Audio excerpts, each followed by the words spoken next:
தொடர்ந்து நாங்கள் பார்க்கிற பொழுது ஜனத்துக்கு விரோதமாக ஜனம், ராஜ்யத்துக்கு விரோதமாக ராஜ்யம், பஞ்சங்களும் கொள்ள நோய்களும் பூமி அதிர்ச்சிகளும் பல இடங்களில் உண்டாகும் என்று வேதம் தெளிவாக சொல்லுகிறது. இதை நாங்கள் பார்த்தோம், இதுவரை பார்த்தோம்.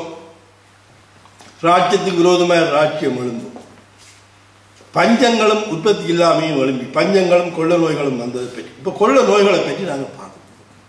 இந்த கொள்ள நோய்கள் இன்றைக்கு நாட்டிலே கூடுதலாக கொள்ள நோய்கள் வறுமையான நாடுகளிலே, யுத்தங்களிலே அழிந்து போன நாடுகளிலே கூடுதலாக இந்த கொள்ள நோய்கள், கண்டுபிடிக்க முடியாத நோய்கள் இந்த உலகத்திலே பெருகி பெருகி பெருகி வந்து கொண்டிருக்கிறது. இந்த யுத்தத்தினாலே பாதிக்கப்பட்ட இந்த மக்கள், அநேக மக்களுக்கு மரிக்கிறார்கள். காரணம் என்னென்று சொன்னால், அவர்கள் யுத்தத்தினாலே தொழில் இல்லாமல் கணவன்மாரை இழந்து விதவைகளாக பல பிள்ளைகளோடு வாழ்ந்து கொண்டிருக்கிற பெண்கள் கூடி விபச்சாரத்தில் ஈடுபடுகிறார்கள். வாழ்க்கை தரத்தை கொண்டு இயக்க முடியாத அளவுக்கு இப்படியான தொழிலே செல்லுகிற பொழுது அவர்களுக்கு பயங்கரமான கொடிய வியாதிகள் வருகிறது, எய்ட்ஸ் வியாதி வருகிறது. அப்படி போகிற பொழுது அவர்களுக்கு பிறக்கிற பிள்ளைகள் எல்லாம் வந்து பொல்லாத வியாதிகளோடும் நோய்வாய்ப்பட்டு பயங்கரமான ஒரு சந்ததி பிறந்து வருகிறது. நாங்கள் இன்றைய காலகட்டத்திலே பார்க்கிறோம். இந்த கொள்ள நோய்களுக்கு மருந்து கண்டுபிடிக்க முடியாத அளவுக்கு இன்னைக்கு போய்கொண்டிருக்கிறார்கள். தொடர்ந்து வைத்திய செலவுகள் அதிகரிக்கிறது, ஜனத்தொகை அதிகரிக்கிறது, வேலையில்லா திண்டாட்டங்கள் அதிகரிக்கிறது. இவையெல்லாம் வந்து ஒரே ஒரு காரணம் தான் இதுக்கு அடிப்படை காரணம். ஜனத்துக்கு விரோதமாக ஜனம் எழும்பி ஆரம்பித்த ஒரு பிரச்சனை இந்த நிலைமைக்கு இன்றைக்கு கொண்டு வந்திருக்கிறது. இன்றைக்கு 50-60 ஆண்டுகளுக்கு முன்பு இப்படிப்பட்ட நோய்கள், இப்படிப்பட்ட காரியங்கள் உலகிலே தோன்றினதாக தெரியாது. இன்று இந்த குறுகிய காலத்துக்குள்ளே விஞ்ஞான வளர்ச்சி எவ்வளவுக்கு வளர்ந்திருக்கிறது. அதே வேளையிலே நோய்கள், கண்டுபிடிக்க முடியாத நோய்கள், கண்டுபிடிக்க முடியாத எய்ட்ஸ் வியாதிகள், கேன்சர் வியாதிகள் தொடர்ந்து எத்தனையோ பேர் வைத்துக் கொண்டே இருக்கிறார்கள். எவ்வளவோ கண்டுபிடிப்புகள் நடந்து கொண்டு இருக்கிறது. ஆனால் அது தீரவில்லை. ஒரு நோய் போனால் இன்னொரு புதிய நோய் வருகிறது, கண்டுபிடிக்க முடியாமல் போகிறது. இதனாலே நாட்டிலே பெரிய பெரிய நாடுகள், வல்லரசுகள் கூடி இன்னைக்கு கலங்குகிறார்கள். நாட்டை கட்டியெழுப்ப முடியாத அளவுக்கு கலங்குகிறார்கள். நாட்டை எப்படியாவது தாங்கள் ஒரு திரைசேரியை நிரப்ப வேணும், தங்களுடைய நாட்டை நாங்கள் மற்ற நாடுகளுக்கு எதிராக சரியாக நாங்கள் வளர்க்க வேணும் என்ற ஒரு நிலவரத்தில் வருகிற பொழுது அந்த நாட்டிலே இருக்கிற மக்கள் மத்தியிலே வரிப்பணங்கள், இப்படியான காரியங்கள் வருகிற பொழுது, வேலையில்லா திண்டாட்டங்கள் வருகிற பொழுது தொழிலாளர் வர்க்கம் பொங்கி எழுகிறது.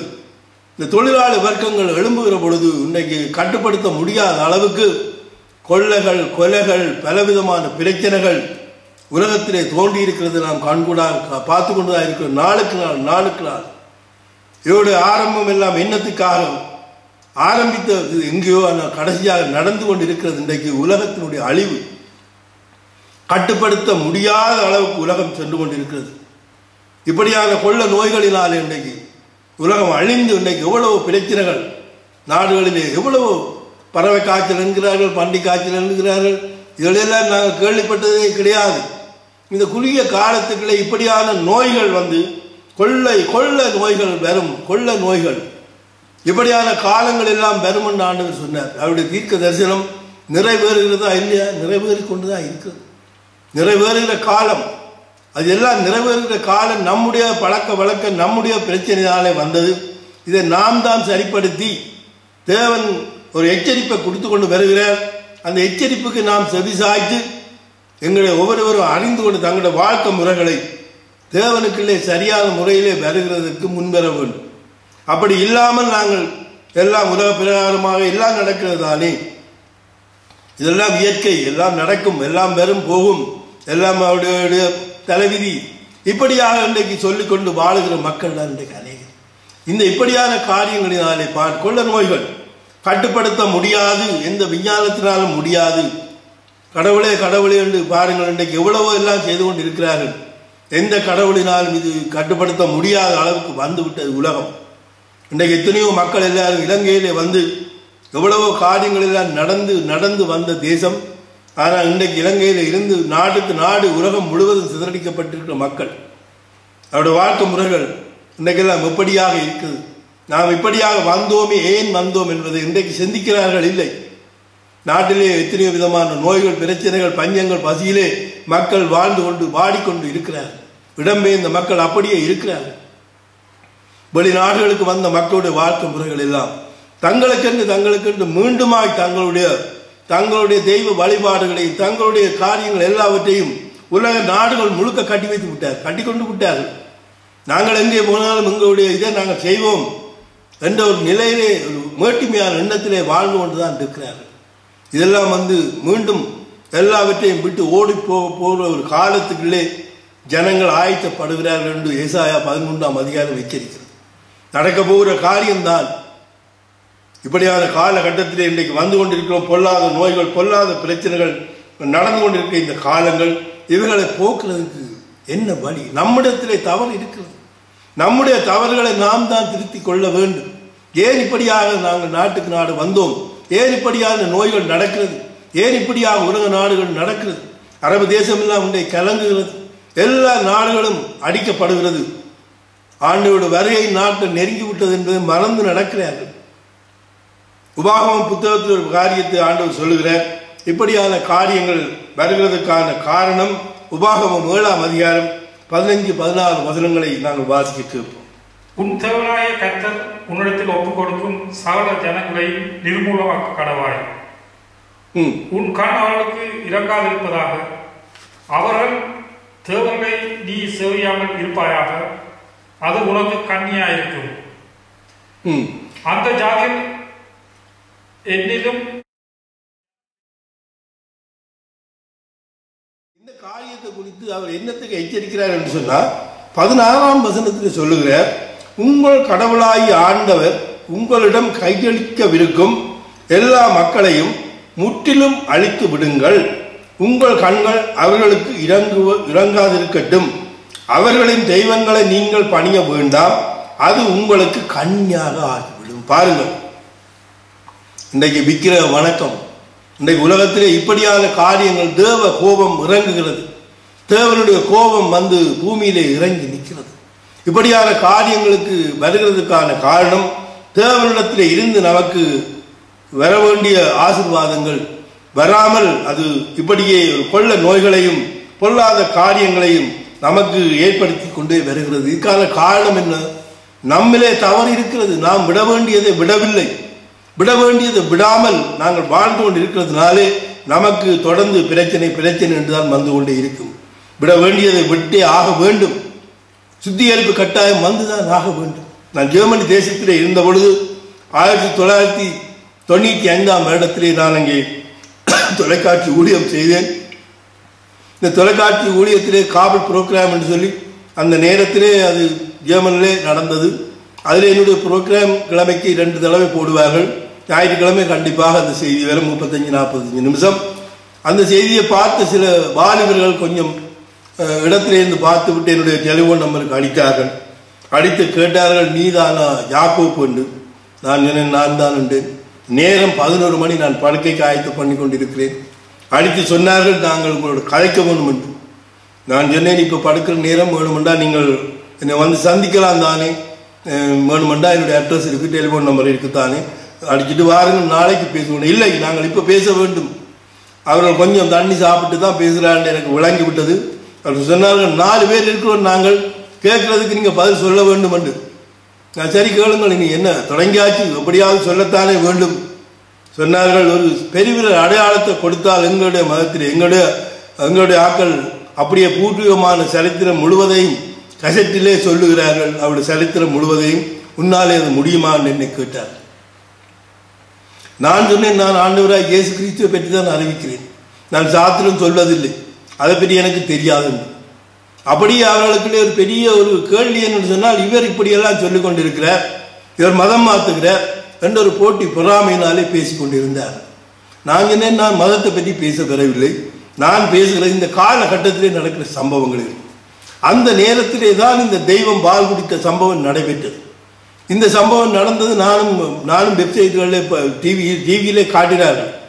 ஆனால் இப்படியாக நடக்க போகுது ஆனால் அந்த சம்பவத்தை வச்சு அவர்கிட்ட உங்களோட கடவுள் பால் குடிப்பாரான்னு கேட்டார். இது ஒரு பெரிய ஒரு பிரச்சனை ஆகிவிட்டது. நான் சொன்னேன் தம்பி மேலே, இது மத பிரச்சாரத்திலே கேட்கக்கூடாது, இது அவர்களுடைய தெய்வங்களுடைய வழிபாடுகளை பற்றி நான் பேச வரவில்லை என்று. இல்லை, எங்களுடைய தெய்வம் பால் குடிக்கிற, உங்களுடைய தெய்வம் பால் குடிக்குமா, இப்படியா ஒரு கேள்வியை எழுப்பி 4 பேரும் மாறி மாறி என்னை கேள்வி கேட்டுக்கொண்டே இருந்தார்கள். சரி, நான் சொன்னேன் அதை பற்றி நான் சொல்ல வரவில்லை, அது எனக்கு தெரியாது. ஆனால் நான் ஒரு காரியம் உங்களிடத்திலே கேட்கிறேன். அந்த நேரத்தில் 5 லட்சம் மக்கள் யாழ்குடா நாட்டை விட்டு வெளியேறி வன்னியிலே போய் இருந்ததை நாம் பார்த்தோம். வன்னி மண்ணிலே இந்த 5 லட்சம் மக்களும் அங்கே மழை காலம், இந்த மக்கள் எல்லாம் பிள்ளைகளை கொண்டு போய் வைத்திருக்கிறார்கள். பால் கொடுக்கிற பிள்ளைகள், பாலுக்கு வழி இல்லை, மழை பெய்து கொண்டு இருக்கிறது, தங்குறதுக்கு இடமில்லை, வீடில்லை, அங்கே அவர்கள் பஞ்சம் பசி, அங்கே சாப்பாட்டுக்கு வழி இல்லை.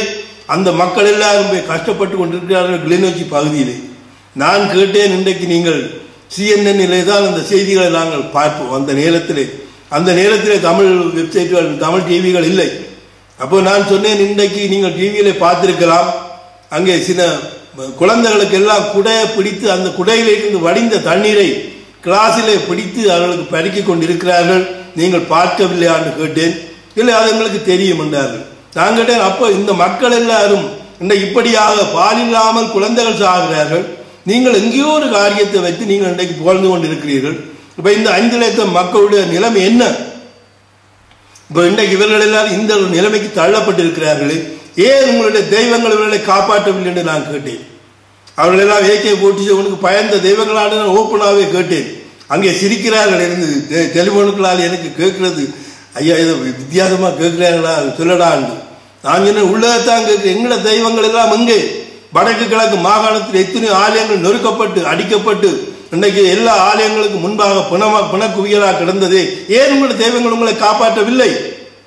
உடனே அங்கே ஒரு தம்பி சொன்னார், ஐயா நாங்கள் மன்னிக்க வேணும், நாங்கள் கொஞ்சம் கூட கதைச்சிட்டு போல இருக்கணும். நான் என்ன, நீங்கள் கூட கதைக்கவில்லை, நீங்கள் தெரியாமல் கதைக்கிறீர்கள். நான் கேட்கிறேன், இது சரியா பிழைதான். நான் கேட்டேன், நீங்கள் எந்த இடம்? கிளிநொச்சி. அவனுடைய அப்பா, அவனுடைய சகோதரங்கள் எல்லாம் அங்கேதான். இப்போ இங்கே எப்படி இருப்பார் எனக்கு தெரியுமான்னு கேட்டேன். டெலிபோனுக்களாலே அழுதார்கள். இல்லை ஐயா உண்மைதான். இப்போ அவர்கள் எப்படி இருப்பார்கள், அல்ல உயிரோடு இருக்கிறார்கள் எனக்கு தெரியுமான்னு கேட்டேன். இல்லை தெரியாது. என்னை வாடா போடான்ற அளவுக்கு பேசினவர்கள் ஐயா வையா போட்டு கதைத்தார்கள். நிலைமை தெரியாமல் பேசினார்கள். தம்பி, நாங்கள் மதங்களை பற்றி பேசவில்லை. இந்திய உலகம் நடந்து கொண்டிருக்கிறது பாருங்கள், இன்றைக்கும் பாருங்கள். அந்த சவுல் எல்லாருக்கும் நான் சொன்னேன், தம்பி வேலை நாளைக்கு நீங்கள் கட்டாயம் என்னுடைய வீட்டுக்கு வாருங்கள். உங்களுக்கு தெரியும், நான் டோட்மன் சிட்டியில் இருந்தனால் 12 நம்பர் கண்டிப்பாக நீங்கள் வந்து என்ன பார்க்க வேணும் என்று சொன்னேன். கண்டிப்பாக வாரம் என்று வந்தார்கள், பார்த்தார்கள், ஆண்டவர் ஏற்றுக்கொண்டார்கள். ஏன் நான் இதை சொல்லுகிறேன் என்று சொன்னால், அவர்கள் அறியாமல் வாழ்ந்தார்கள். இன்றைக்கும் பாருங்கள், இப்படியான காரியங்கள் உலகத்திலே நடந்து கொண்டுதான் இருக்கிறது. நிறைய நடக்கிற, உலகம் முழுவதும் நடக்கிறது. இன்றைக்கு நாம் தெய்வங்களை பற்றியோ மதங்களை பற்றியோ நான் சொல்ல வரவில்லை. இன்றைக்கும் இதே தெய்வங்கள் எல்லாம் நம்மை கைவிட்டு இந்த நிலைமைக்கு தள்ளப்பட்டிருந்தும் இன்றைக்கும் உலகம் முழுவதிலும் இதே தெய்வங்கள், வழிபாடுகள், சில வழிபாடுகள், ஆலய வழிபாடுகள் இன்றைக்கு எவ்வளவோ ஐரோப்பிய நாடுகள், எல்லா நாடுகளிலும் இன்றைக்கு விருத்தி அடைந்து வளர்ந்து வந்து நிற்கிறது. நாம் நம்முடைய தெய்வங்களை, நம்முடைய இதுகளை நாம் செய்கிறோம் என்று செய்கிறோம். நம்மை காப்பாற்ற முடியாமல் இன்றைக்கும் கஷ்டத்திலே வாழுகிறார்கள். ஆண்டவராக இயேசு சொன்னார், இது நடக்கும். நீங்கள் எவ்வளவு கோடிக்கணக்கான பவுண்ட்ஸ்களை இன்றைக்கு ஹீரோக்களை செலவு செய்து இப்படியாக இன்றைக்கு செய்து கொண்டு இருக்கிறார்கள், நீங்கள் பார்க்கிறீர்கள், அறிகிறீர்கள். ஆனால் இவைகள் எல்லாம் உங்களுக்கு நித்திய ஜீவனையோ அல்ல சமாதானத்தையோ கொண்டு வருமா என்பதை நீங்களே தீர்மானித்துக் கொள்ளுங்கள். ஆண்டவர் கைகளினால் கட்டப்பட்ட ஆலயங்களில் தேவன் வாசம் செய்வதில்லை என்று அவர் தெளிவாக பேசிவிட்டார். அப்படி இருக்கிற பொழுது நாம் எல்லாம் அறியாமையினாலே செய்து கொண்டுதான் இருக்கிறோம். தொடர்ந்தும் எங்களுடைய வைராக்கியம், மத வைராக்கியம், இப்படியான காரியங்கள் எல்லாம் அது எந்த மதமாக இருந்தாலும் தங்களுடைய மதத்துக்காக செலவு செய்கிறார்கள். மதங்களுக்கென்று எவ்வளவு செலவு செய்து எவ்வளவு கோபுரங்களை கட்டி இருந்துகிறார்கள். அதில் அருகிற இருக்கிறவர்கள் எல்லாரும் பஞ்சத்தினாலே வாடுகிறார்கள், பிச்சைக்காரராக வாழுகிறார்கள். இன்றைய உலகம் அப்படித்தான் சென்று கொண்டிருக்கிறது. இவர்களை நாங்கள் கண்டு பார்த்து மனம் திரும்ப வேண்டும். இப்படியான அறியாமைகளை விட வேண்டும். இப்படியான காரியங்கள் எங்களுக்கு வேண்டாம். தேவன் ஆவியா இருக்கிறார். அவரை தொழுது கொள்ளுகிறவர்கள் ஆவியோடு உண்மையோடு தொழுது கொள்ள வேண்டும் என்று வேதம் சொல்லுகிறது. ஆண்டவராக இயேசு சொன்னார் யோவான் சுவிசேஷம் 4ஆம் அதிகாரம் 24ஆம் வசனத்திலே, தேவன் ஆவியாயிருக்கிறார், பிதாவை எங்கும் தொழுது கொள்ளும் கால் எங்கும் தொழுது கொள்ள எங்கும் அவரிடத்திலே போய் சொல்லலாம். ஒரு தாப்பனிடத்திலே போய் அறிவிக்கிறது போல நீங்கள் அவரிடத்தில் சொல்ல வேண்டியதான் ஜெபம், விண்ணப்பம். இதற்கு எழுதி வாசிக்க வேண்டிய தேவையில்லை. இந்த காலகட்டத்திலே எப்படி இல்லாமல் வந்துவிட்டது. அவர்களை பற்றி நாம் ஒவ்வொருவரும் இதை கேட்டு கண்டு தங்களுடைய பொல்லாத கிரியைகளை விட்டு மனம் திரும்பினால் நாட்டிலே சமாதானம் கட்டி நிச்சயமாக கிடைக்கும். அடுத்ததாக நாங்கள் பார்ப்போம், பூமி அதிர்ச்சிகள் பல இடங்களில் உண்டாகும் என்று வேதம் சொல்கிறது.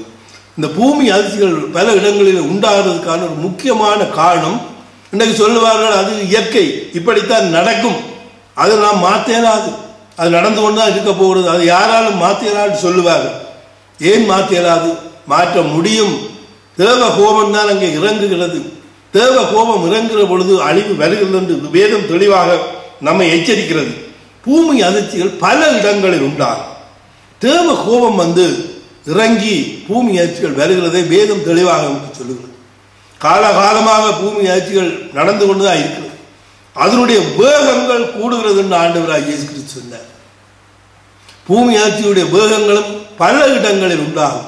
பல இடங்களில் உண்டாகிறதுக்கு காரணம், பல இடங்களிலும் பிரச்சனைகள், பல இடங்களிலும் தீமைகள், பல இடங்களிலும் குரோதங்கள், பல இடங்களிலும் தீய செயல்கள் நடக்க நடக்க நடக்க அங்கே தேவனுக்கு பிரியம் இல்லாததாலே அங்கே இப்படியான காரியங்களை தேவன் அனுமதிக்கிறதை நாங்கள் சம்பவத்தை வாசிப்போம்.